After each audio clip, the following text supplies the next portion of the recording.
The Electrolux washing machine E10 error code indicates a malfunction in the appliance's water supply system, which can be caused by faults in various components or issues with the external water source.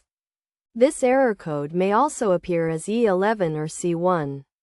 Common causes of the E10 error include a kinked inlet hose, which can limit water flow to the appliance, low water pressure, which results in longer fill times, and a blocked inlet valve filter, which compromises the water supply. To fix the error, one can try unkinking the inlet hose by turning off the water supply, disconnecting the hose from the tap and the appliance, and straightening or replacing the hose.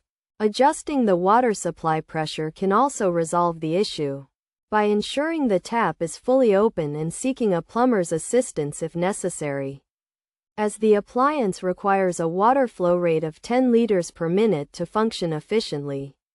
Additionally, unblocking the inlet filter can remove the E10 error code by turning off the water supply, disconnecting the inlet hose, cleaning the filter, and reconnecting the hose. By addressing these potential causes, the E10 error can be resolved, and the washing machine can function properly again.